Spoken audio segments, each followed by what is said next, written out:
how patriarchy is deeply embedded in technology and how that structure starts pretty early on. I'll give you a few examples from India. For example, there was a project to study how the right to education in school is working in India in a particular slum in Delhi, which is supposed to be the capital of the country. And one amazing thing that came out was that when it comes to additional investments by the parents in STEM education, they would clearly choose the boys and say that, it's better that the boys do this instead of the girls because they'll be the future breadwinners and stuff like that. And over a period of time, even little things like, women, the girls going through periods, etc., would not even be factored into the curriculum. And as a result, a structural situation was created where they had no access to STEM education anymore, if education at all was being offered to them. And this structural issue ensured that they can't be in anything to do with technology. Then you look at other things that women have to constantly face. Last week, an app developer created something which would be aimed at women. So if you take a picture of a woman, it would convert the image into a nude image. And after a global outrage, he had to take down that app. The question is that why would you always turn that male gaze towards women, even using the tech that is available for you? In Saudi Arabia today, you have apps which is being used to target women and ensure that they stay in line, and Google refuses to take it off their app store. And if you look at some of the debates like privacy, etc., that we've been having in India because of this unique digital identity program, and we've had many issues with it, the government actually went to the Supreme Court and said that privacy is not a fundamental right, and even argued that bodily privacy, that individual citizens don't have full right to their own bodies. Now imagine if you were to look at it from a gender perspective, and it gives you a completely very devastating picture. And to take that forward, now studies are available where tech is actually being used in India to increase surveillance on women, even when it comes to issues like safety of women, etc. So it's all about increasing greater control on women using technology, and using technology to justify this. So this is what I would like to add to my opening remarks. Thank you. Barbara, could you give a little bit of perspective from the perspective of women in Africa as it relates to technology and kind of the rise of AI in Africa?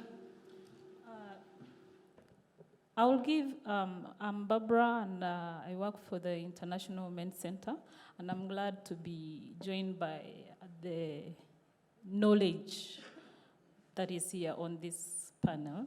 I'm going to learn from them, but also to give a perspective on Uganda, mainly. We work with communities, so my whole perspective will be based on the work we do with the local communities and how they are interacting with these technologies. In Uganda, the women we work with and the country at large faces layers and layers of barriers in accessing technology, in affording technology, and also in the laws that govern the technology within the country. So looking at that, I tend to think that it has been shaped by the culture, and we have so many different cultures within one country. We have so many tribes. We have different religions.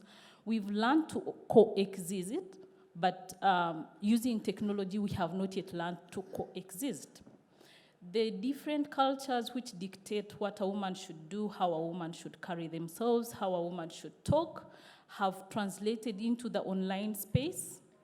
And you find that women are not supposed to show something, to show opinion, to voice their opinions online, but it's a reflection of what is really happening offline. I can say that most of the interaction we have and the penetration of the technology is mainly a reflection of what is already embedded within our communities. We have had incidences of where more women in Uganda are being attacked online with personal information, like they've been attacked with nude pictures, they've been attacked with their private life has been exposed online, And there's no man that has been exposed in that regard. And you find that when they expose them, they cover the face of the man and they leave the face of the woman open. So they try to attack them from attaining their leadership roles so that they can no longer have a voice to speak what they feel they have to say because they have been exposed. They should not have any say. I have exposed you, I have put you out there, you cannot run away from these kind of things. We've seen these kind of attacks come within our country, but also to hint on the interaction of technology with our women, we find that the men have fast access to the technologies when they come in because the culture dictates that the women should take a back seat. And also, they are confronted with the fact that when they have the technology, they are questioned economically where are you getting the money to access that kind of technology because they term technology to be more expensive and men should be the ones to afford that kind of technology. And they, even if the woman has worked hard and attained let's say the handsets and maybe a laptop, they will always question that, don't you see? She has gadgets, where is she getting all that from? There has to be a man behind it. There's that community kind of perspective that hinders the woman to go forward. As a country there, we have taken many steps on a legislative level to push, also on leadership level, to push more women at the forefront, but we still need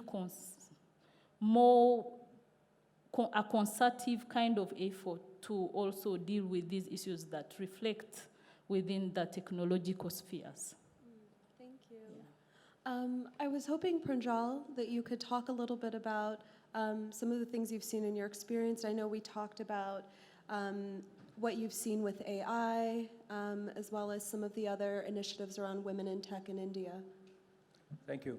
I think it's not just India, it's in most societies and economies. So let me step back and let's look at patriarchy. Firstly, patriarchy exists in all spheres, and it's natural that it is extending to technology as well. So I think that's not a surprise. Now let's again look at technology. Now there is patriarchy which is in technology, and there's patriarchy which is caused by technology. So when we look at the patriarchy which is caused by technology, which is examples that other speakers have given, I think it's relatively easier to manage it because you have to start identifying and making technology companies accountable for whatever is posted online. That digitally abuse is easy for everybody. So you have to make sure that A, it goes down, and B, specifically targeted against women, it has to be curbed. There's no doubt and question about it. The good thing is because the technology giants are few, the ability for them to control and manage and undermine it is easier, but the pressure of the society and the legislative processes have to be maintained, and there has to be some kind of accountability. They cannot just say that it's an open platform and everything goes. So I think we have to make them accountable for it. That's about the patriarchy which is caused by tech. Now let's look at what's happening inside tech. And as we discover that despite being modern corporations, the patriarchy and the misogyny in technology companies as for employees and people who are working, even in areas like Silicon Valley, is rife. There are very, very strong muscular male behavior and cultures in these technology companies, which is now being exposed. It's something like the Mad Men series of the 60s, but we're in 2020 almost, and still we have similar behavior.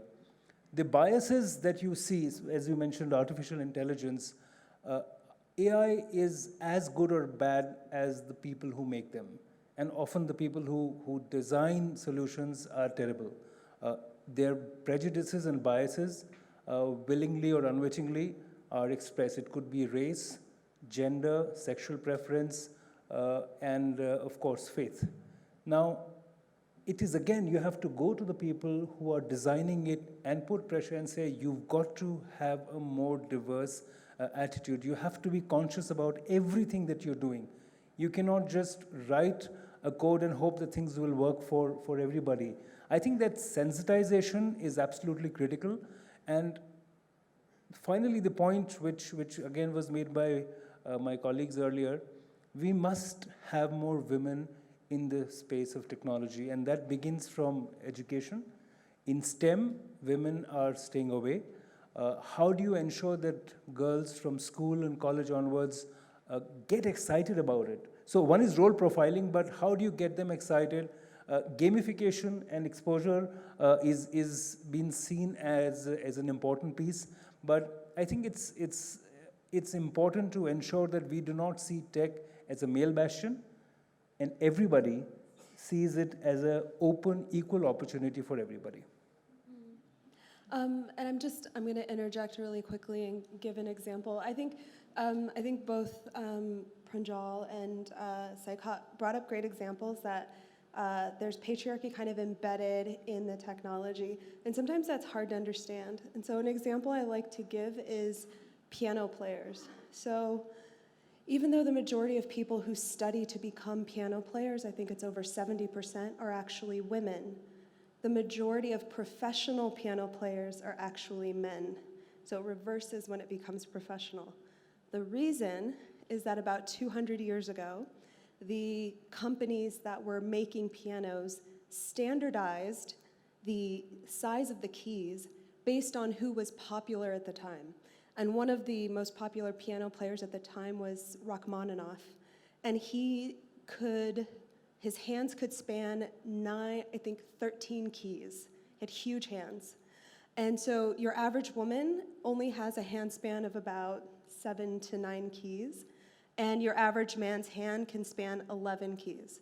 But most professional pieces, because of that, most of the pieces that people play professionally are actually Rachmaninoff and other composers whose hands were much larger. And so this is one of these things that's almost invisible, that as someone who appreciates music, you go to hear it, and you don't realize that the person that you're seeing is actually being influenced by kind of this patriarchal design in the pianos themselves. So there's a lot that we are not aware of that still has to be unpacked when it comes to how things have been designed in the world that we interact with, and how that influences who's able to even advance in those fields or have access. So I thought I would just add that as an example, because sometimes these things seem invisible and it's hard to understand. Barbara, I was hoping that you would share your perspective as well on, yes. Daisy. Yes. Oh, I'm sorry, Daisy. I apologize, Daisy. Thank you. Well, picking up from where you just left off with the music, I just discovered this morning from Barbara that washing machines were actually made for men initially because the bachelors were not able to do their household chores and everything. And so they designed this washing machine so that it could make work easier for men. But they soon discovered that more women were buying it because it was making women's work easier. And then they began to tailor make it for women and sell it, target women more for it. And I think that's the thing, that because technology primarily is designed by men, it is designed by men for men, and so we are almost like accidental users of it. But if you recall from our conversation yesterday, one of the things that I keep saying, and I keep saying it to women, even as we work around the issue of how do we integrate more women into these male spaces and get to be able to share the space, is that we must not come from a point of a congregation of mourners. And I want to talk about how technology has actually been used or has been useful to women, particularly from the Kenyan example. So you all know about M-Pesa, which is the mobile money transactions. Now, before M-Pesa came on board, you had a situation where it was the people who had bank accounts who transacted with money, and majority of them were the formal sector workers who were majority men. Women didn't have bank accounts. They were not in the formal employment sector, so they had no access to banking services, and of course, no control over money. And of course, you know, it was mainly a male-dominated area. But from 2007, with the advent of M-Pesa, what happened is that it had the unintended consequences of giving women control over resources and giving them access to finances and a mobile bank, because all you needed was a phone. And so this enabled women to become, to have, apart from having the access to money, it also freed them up because all you needed was your phone and a kiosk nearby to go and withdraw the money. Safaricom were actually very intentional and got women to become agents where money would be withdrawn. So they were able to become formally engaged in this ecosystem. And so it gave them control over their resources, it gave them access to savings, and it has spurred a host of other products that women are using, women traders are using, and it has given women empowerment. It has empowered them economically. So those are some of the unintended consequences. And I think that's one of the things that we should look at. How do we tailor-make tech solutions to meet the needs or solve some of the challenges that women are facing? I'll tell you about one of the apps that I have on my phone, which is an application that monitors your menstrual cycle. Now, it may not sound like much maybe to men, but this is an application that is specifically designed for women and gives you control of your body and you're able to manage yourself well. So it tells you when you're ovulating, so you know you can plan around, you know, your cycle, your menstrual cycle. You'll know when to get a headache if you need one, so that you can avoid getting pregnant, you know. It's also something that you can use to teach girls about their bodies, right? And begin to demystify certain things. So these applications, that they can be used in many ways. In Kenya, the Linda Mama program, which is a maternity, it's a safe mother and child program. It is used to alert mothers when the children are up for vaccination. And it's a simple text message. You don't need an Android phone. The government doesn't need to invest much in infrastructure because the tech companies have already invested in the infrastructure. So you're better able to manage your health solutions, and you're able to give and share information to people who ordinarily would not have gotten this information. So I think that despite the fact that technology has been used, has been designed by men for men, it also has benefits for women.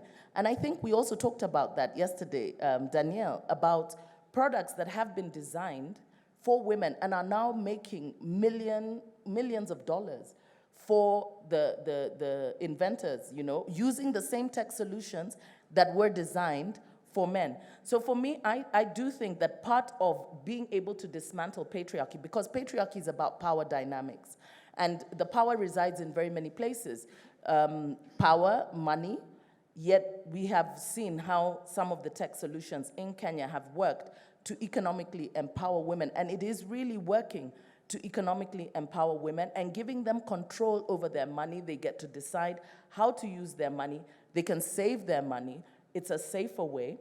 It is being used to keep women safe. We have organization that works with gender-based violence, but they have tech solutions that they're using where you can call in, you can alert, you know, when there's trouble online. So I think that some of these tech solutions can be very useful to us in terms of being able to dismantle patriarchy in a way that is not aggressive, looking as though we're looking, to reverse the roles, but being able to create a more shared space. Amazing. So Abhinandan, I wanted to get your perspective as well, and I know that with your work in media, you've also been working with, I think it's the UN or UN Women, around how you can bring more women's voices into the media.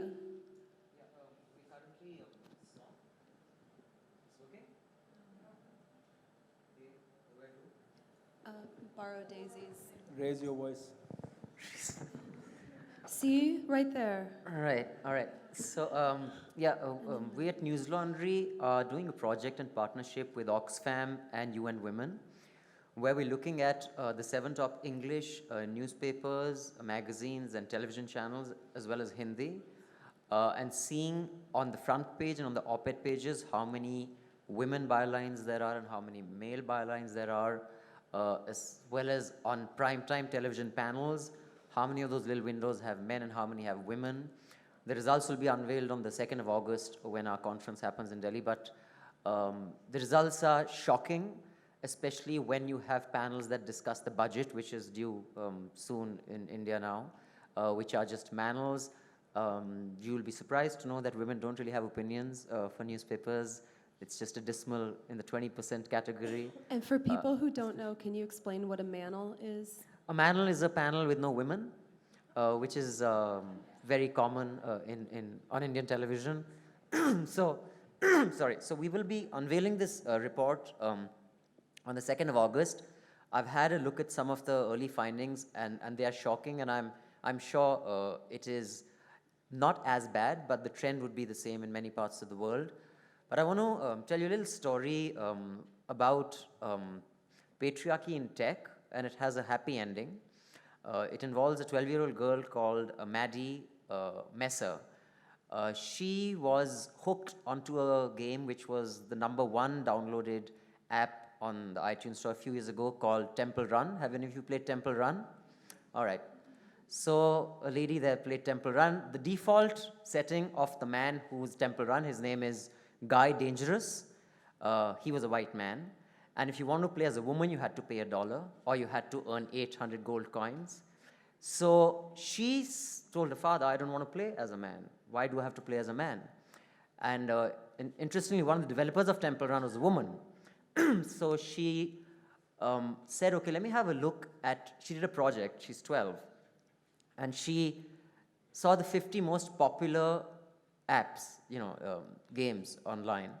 And 37 of them had men as the default character. To play as a woman, you had to buy it. The #1 Disney game, the woman character cost $30. So in her words, she said, why do I have to sacrifice 30 donuts to play as a woman, whereas the boy has to sacrifice nothing?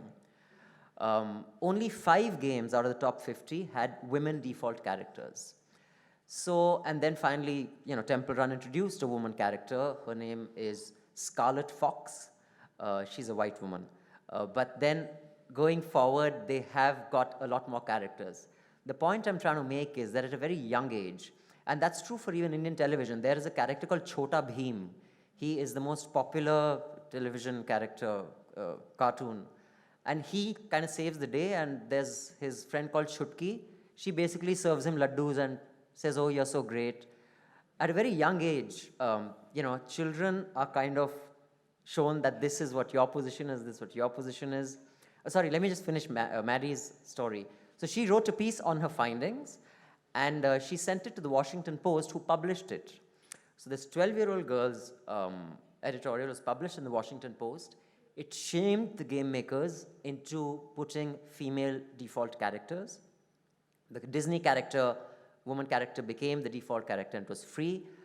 So I think if we were to push women or girls at a very young age to take on old men, that's the best way to shame them into acting in a more appropriate way. In India, I have a niece and a nephew, and they're both very sporty. And because she plays football with me, often when we go to the ground, they assume she's my nephew. I said, no, she's my niece. And she doesn't want to play cricket, because when she watches cricket, the women are just cheerleaders, whereas the men are playing. So I think in subliminal ways, the media reinforces stereotypes. This happens because most leadership positions are male.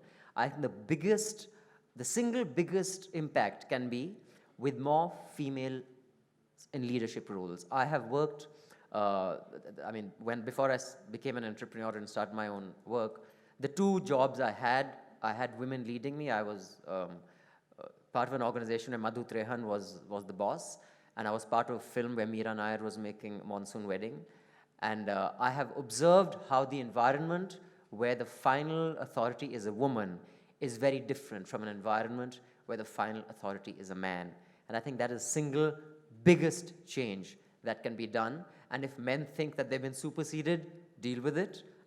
I think the world is optimized for us. If in spite of that we get superseded, suck it up. All sorts of design are men. And I'll just finish, but I want to mention this app which was brought to my notice when I was in Berlin. There was this seminar where they were showing apps that served a public purpose.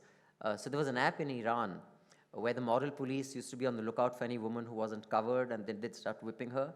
So these women came up with an app that when you were live with that app, if I'm there and I saw the moral police, I'd pin the place. So any women around would know that's where the moral police is, so they'd avoid it.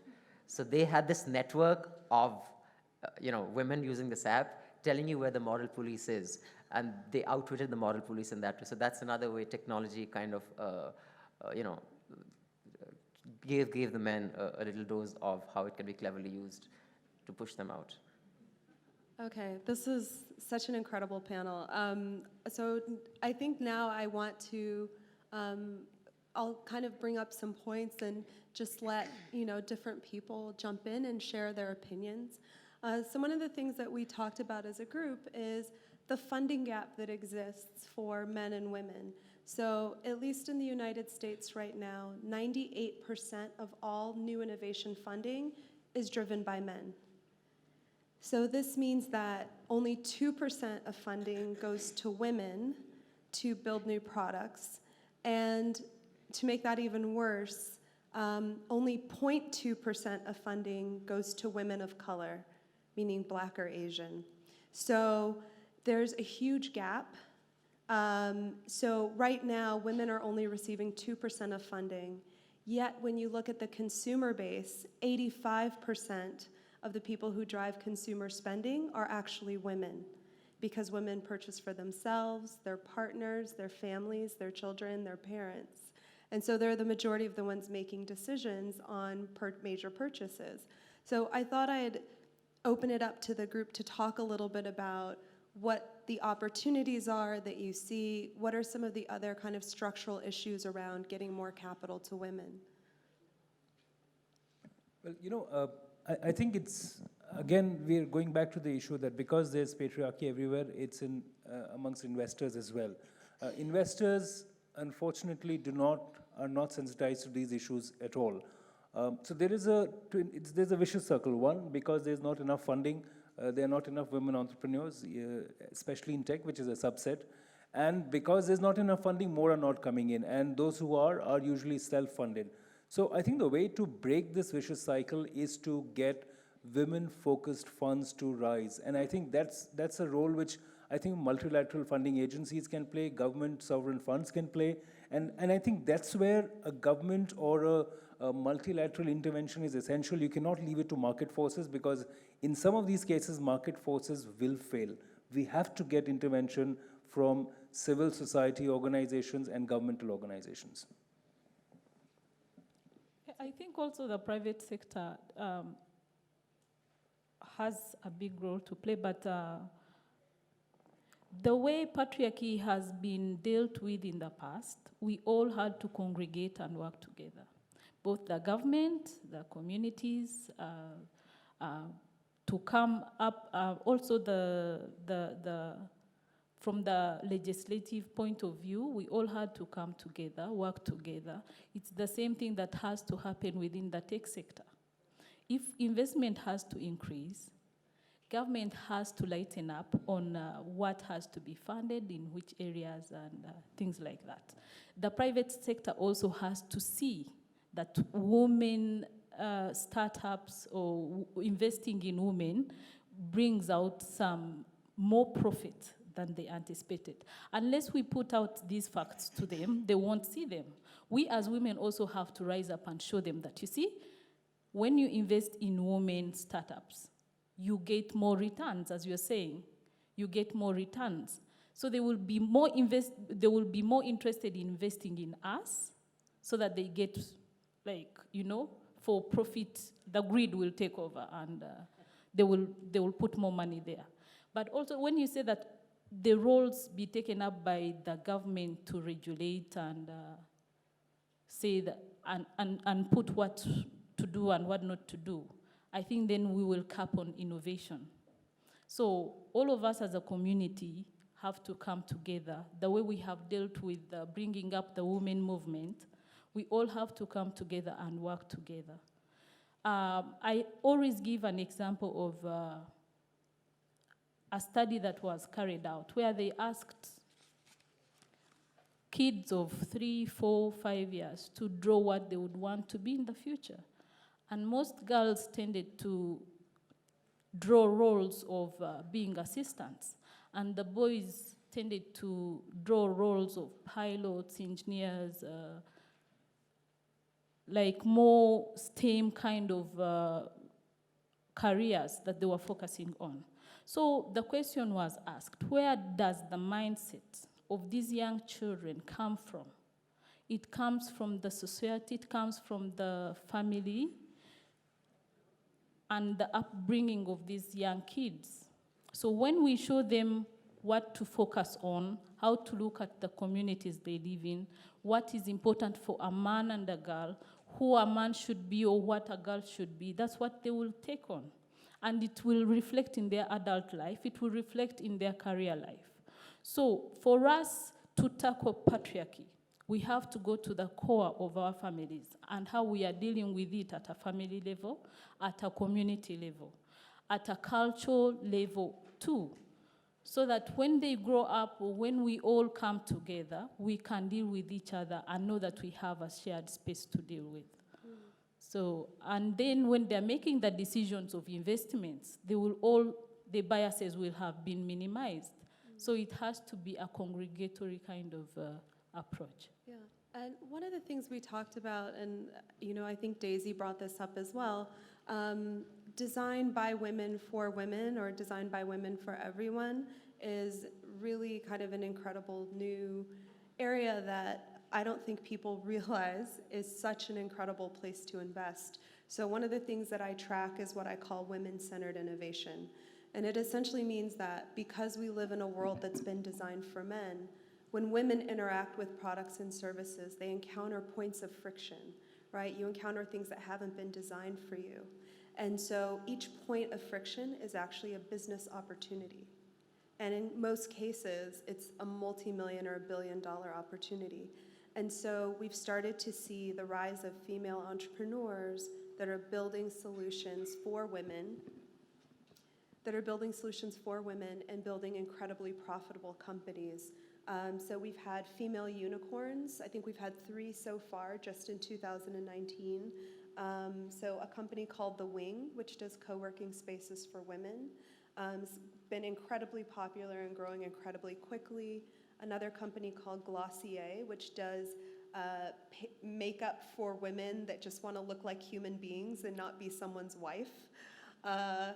And then The Honest Company, which makes products and services for new mothers. So non-toxic diapers, non-toxic cleaning products for the home.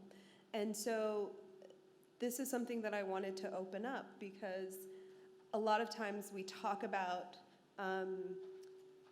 patriarchy and business from the ethical perspective, but not necessarily from the opportunity perspective. And the reality is that women are probably the largest underserved market because none of the products that we use are made for us, right? Even our clothes are primarily designed by male fashion designers. There's only 1 or 2 female designers, right? So what about these narratives? What can we say about these narratives that exist and how we start to shift the narrative to one about opportunity?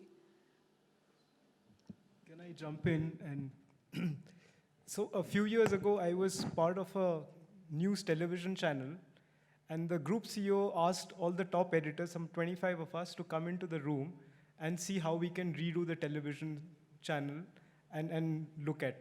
So while the presentations were being made, they said, 50% of your audience is women, so we have to figure out what women think and figure out. So I just did a quick look around the room. Out of the 25 people sitting in that room, only one was a woman, and she was the executive assistant to the group CEO. So not only did we have any women in the room in any position of power, we also had men trying to think what women want and try and design the studio in such a way and the product, etc. I'm also associated with the biggest cybersecurity community in India, known as the Null community, and we hold a conference every year called NullCon. And right early on, we wanted to see how women in tech who look at cybersecurity, if they could have some panels which are exclusively for them. Because we also realized that the best kind of security is security by design.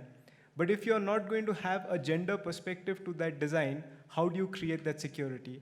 And the biggest challenge was it was impossible to find women for the simple reason they were not in positions of power. So to try and get a CISO of an organization who's a woman and who has a say within the top management or with the board became extremely difficult. So as we started bringing in more and more women, suddenly we started looking at how we approach cybersecurity from a completely different perspective. For example, the first instinct is to increase surveillance when we look at security or cybersecurity, without realizing that surveillance is a major issue that a woman has to deal with much more than any man has to do so. Also, how do you, in tech, the male gaze, which we have in the real world, as Pranjal and the others have been talking about, the male gaze is there in tech as well. So everything, so for example, one of your biggest social networking sites was built as an app, as an application to rate women and how hot they are, etc. It's become a multi-billion-dollar company, but that is how was the genesis of that social network. Are we even beginning to understand what role does gender play? And therefore, you have a huge audience there who's very willing, who's empowered, etc., and to partake and pay for all this. But we don't even look at them even as a consumer, forget about anything else.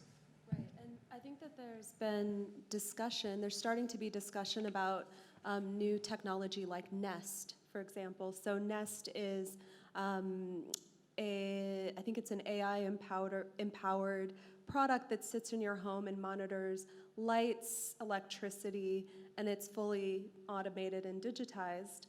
But women started saying early on, this is going to be used to monitor women, and it's going to create safety concerns for women who may have a partner with domestic violence tendencies. And so there were a lot of women who were advocating about the dangers around the product, and lo and behold, when it came to market, that was exactly what started happening. And so, and the same thing with Facebook, which you mentioned. When you look at the issues in their technology that were exploited in the U.S. election, they actually came out of complaints that women had been making since the inception of the company related to fake profiles, cyberbullying, fake news. Those actually all started as complaints that women had made and had never been addressed by the company. Yeah. How we deal with this, I'd just like to suggest two things. One is at a macro level and one at a micro behavioral level. I give this example a lot because I think it's relevant everywhere. The first place to make change is to make the invisible visible, which I think Barbara spoke about. When the automobile became a product which anybody could buy, people were just banging cars all over the place. So, can you guess which was the one feature that reduced accidents the most? No, it wasn't the seatbelt or the brake or the gear. It was the speedometer, because they didn't know how fast they were going. So the speedometer was the first innovation that brought automobile accidents down. So I think to make the invisible visible is step one. If we can see on a daily basis, which is what we are trying with the News Laundry UN Women partnership, every year if we can see how many editors, like the problem Saikat spoke about, are men, how many are women, how many bylines are men, how many are women, what are the issues that are addressed when, when men are a part of the panel, when women are a part of the panel. So in our everyday, whatever profession we do, if we can be a part of projects which show with big data what is the gender representation in that industry, I think it makes a huge difference. Shortly after Lehman in 2008, there was a host of podcasts and articles on banks that were run by women had less of a chance of going under because that Wall Street testosterone-driven culture was not part of those banks. So in fact, there was one bank in Germany which did extremely well in spite of Lehman, which was run by women. Iceland, of course, went under because they were all run by men. But another, data point that I discovered was in the US Supreme Court. Those of you who are familiar with US law, a lawyer cannot interrupt a judge. Doesn't matter what the judge is saying, you are not allowed to interrupt a judge. So one of the marshals who announces all year rise, he noticed that a lot of women judges were being interrupted. So just because he had nothing to do but to stand there, he said, let me start making data points of this. And he came up with, I don't remember the exact number, I think it's 6 times or 8 times. You're 6 times or 8 times more likely to be interrupted if you're a woman judge in the US Supreme Court, even where it is against the law to interrupt you. Men judges interrupt female judges way more often than they interrupt men judges. And then when I quoted this statistic on my podcast, which is a weekly podcast, which is 4 years old, a writer wrote in and said, Abhinandan, you do that too. I was like, no, I couldn't, I think it's a good point to interrupt you now. So I went back and I heard all my podcasts, and he was right.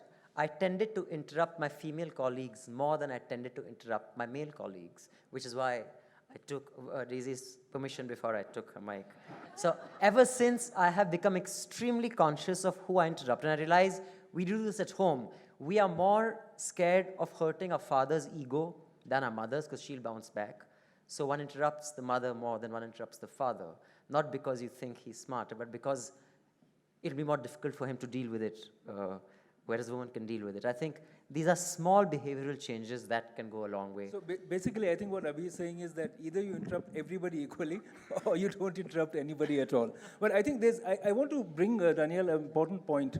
It's not a dystopian situation here. It's not as if tech is so terrible for women. I think technology has also made opportunities far more egalitarian than they were earlier in simple ways of innovation, allowing startups to participate, allowing people who don't necessarily have the MBAs from the Ivy League to enter into business. It is allowing, if you look at financial inclusion, for instance, using mobile technology across Africa, Asia, India is a great example. It is allowing a lot of women to participate in the mainstream of society, whether it's finance, whether it's technology, whether it's innovation. It's not enough, but I think technology is fundamentally more open to everybody. We do not live in those eras where few conglomerates control the world.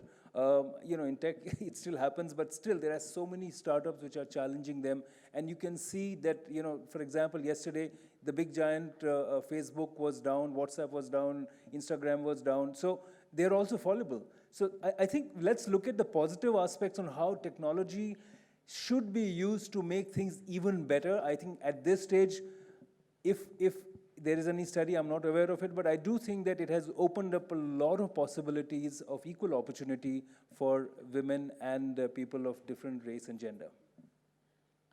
Daisy, did you want to say something? Yes, I did. So I want to just say 3 things, yes. One, about making the case for women, the case studies for women. We need to be able to put the facts out there and make the case for investing more in women in tech. And the figures are out there. People get onto a moving bus, and at the end of the day, investors are looking at the bottom line. So as women, we mustn't be shy about going out there and putting the facts there and making a case for support. The other thing is what Barbara has talked about. We need to begin to push women, more women faces, having less males, but also women in leadership. And this is one of the areas that, the men, especially in Kenya, whenever we talk about it, they're like, oh, there they go again, you know, the women in leadership. But it really does matter. And I want to talk about Rwanda, for example. If you look at the ministers that have been coming and speaking to us, women with confidence, let me tell you, that does so much in terms of breaking barriers and perceptions, because we have been conditioned to see leadership as a preserve of men. And when you see women holding non-traditional roles that were ideally assigned to men and competently executing those roles, it gives more women confidence. In the write-up, you saw that one of the things that was mentioned was about how LinkedIn actually target men for senior roles and women for assistant roles. This is true. We saw it even with applications to the judiciary when they were recruiting the Chief Justice and the Deputy Chief Justice. So there's the requirement that if the Chief Justice is male, then the deputy should be a woman and vice versa. But we found that more women judges, despite competence, and even being in the judiciary much longer than some of the male applicants who were applying for this Chief Justice position, they actually went for the deputy role. So there is a kind of default conditioning that women need to overcome. And it must be overcome by positioning women in very strategic roles. And then, of course, there is the other agents of socialization, media. Media play a very big role in creating perceptions, even from a very young age. And you remember the example that I gave you on some of them, you know, even including cooking, because we always talk about women and, you know, the kitchen. But yes, I'm seeing the time. But I want to make this point. We have a product called Royco, which is a mix, you know, for food. But the person who discovers the wonderful ingredients that go in, according to the ad, is the man, you know? It's the women who cook. It's the men who discover the wonderful power foam that washes the dirt out of your clothes. It's the women who wash it away. So the inventors and the trailblazers are always the men, even when it comes to certain roles that are domesticated. So giving the impression that when it is professional, when it is for work, for pay, it is the male preserve. When it is unpaid and domestic, it is the preserve of women. And we need to begin to shift those perceptions so that we are able to bring women into the mainstream. Yeah, and I think to that point, I think there was a study that said that only 2% of ads show women in a positive light in the media, only 2%. And there's actually now a new law in the UK that will no longer allow gender-biased advertising. So you can no longer show women cooking while men are sitting watching television. You can no longer show kind of gendered depictions. We have literally 5 minutes, and so I wanted to see if there were any questions. Okay, go ahead. So I think if you have questions, if you could come up to the mic and we'll take a few questions at once. We'll take all the questions at once and put them to the panel, but I'll just have one panelist answer each question. Thanks, the panelists. I have a question to any of you. I'm Isaac Mukama from Uganda. Now, coming from an African background, I know it is a lot tougher to explain to a typical African, like our friends from the West, that there are more than 2 genders. I know that in California, they've recently come up and said that there are 15 genders. Where do you see the gender discussion in the next few years or so, especially with women lately who think that they are in a man's body? Now, that one the men can accept, but I think the women are going to find it extremely difficult when men claim that they are women and they're women in a man's body. Where do you see the discussion with the issue about this gender? Thank you. Why isn't there alcohol for our panel? I think we need a drink to go into that question. All right, fantastic. And then, please, your question. Yeah, it's actually a fairly similar but different question with regards to the gender diversity and inclusiveness based on the multiple years of erasure that patriarchy has done towards gender diverse persons, so not only transgendered bodies, but intersex persons as well. Where do you see technology and innovation towards technology being a bit more transformative to be replicative of the various of the spectrum of gender as to the fixation of the binaries of gender, which is a bit more reformist in our approach, so that we can at least be able to fast track and leapfrog the inequality reduction as to waiting for the next generation to carry on the conversation of gender diverseness. Thank you. Was there another? Okay, great. So I'll open it up to the panelists. We have very little time, but I'll open it up to the panelists. So the first question was around a more gender diverse future, and then the second one around how do we get tech outside of the binary? Maybe to jump in the waters. I will still emphasize what I've been talking about on this panel is the inventors invent for the communities they live in. So if the communities they live in are more accommodative of all manner of gender, then they will invent for that kind of community. And if the communities they live in as inventors, as technological pushers, is skewed, then the technology that will come out will still be skewed. So we still have to deal with the communities we live in so that the inventions can cover a broader spectrum. So it will cover the areas of gender, the areas of faith, and all that. So for me, the big issue is the core of the community and the families we live in. Unless we tackle that and push for that, changes in the mindset, then we will still be at the same level. You know, I think the question from the gentleman from Uganda is important, but I think we need to prioritize. First, let's decriminalize sexual options. We still haven't achieved that across the world. And I think Uganda is a good example of how, being gay is a crime. India, we tackled that and things are far better now. So there is a legal piece to it. I think half the world is still living in, the Victorian era where the issues like this were there. And unfortunately, India was a far more liberal society. The Victorian era and the British control made us far more Victorian than we should ever have been. First, let's get that piece out of the way. And then we can look at what are the options that people want to have and how they want to claim, how they see themselves as and the rest of the world to recognize. But I think first issue is to bring everybody on the same platform of equality. Saikat, did you? Just the question about diversity and tech and diversity within the tech. For example, if you look at big data, and we are all looking at big data in various ways, is there a gender component to big data? First of all, there's a debate whether so much of data should be collected or not. But if data is being collected, primarily if it is male data, then it already has a certain bias. Are we structurally trying to address that bias? Because the inferences you'll draw from that big data and the analytics will be extremely biased, and there would be no gendered approach. And within that, I would add just two more components. I mean, this is something which is a hard lesson to learn when you're trying to understand feminism.